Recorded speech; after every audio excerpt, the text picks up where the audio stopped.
আব্বা, ওই তোমার আর এত কষ্ট করে তোমার আর কাজ করা লাগবে না।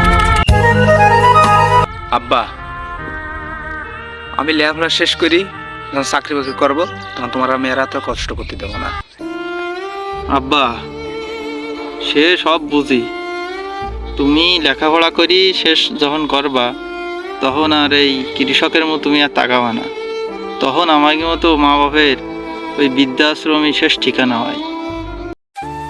না আব্বা, তুমি আসলে যেটা ভাবতে চাও সেটা না, সবাই তো সমান হয় না। আর আমি যখন লেখাপড়া শেষ করি, যখন চাকরি বাকরি করবো তখন দেখো আব্বা, তোমাকে কোনো কষ্ট আমি করতে দেবো না, তোমাকে কোনো দুঃখ কষ্ট থাকবে না। না আব্বা, আসলে তুমি হয়তো ভালো আছো ঠিক আছে, কিন্তু তুমি যখন বিয়ে শাদি করবা তোমার বউরা তোমার ভালো থাকতে দেবে না।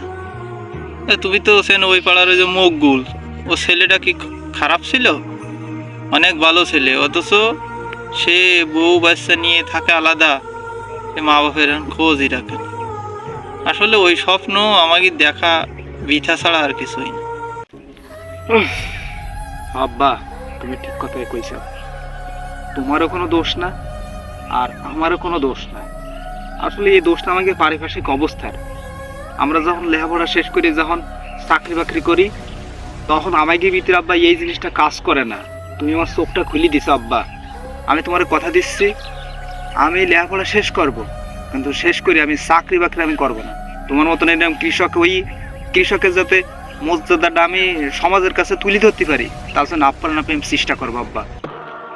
আচ্ছা আব্বা, দেখি, তবে তুমি যেটা কইছাও সেটা ঠিক আছে, দেখাও কি করতে পারো।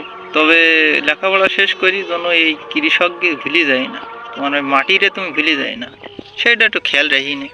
আর আমার কিছু বলার নেই।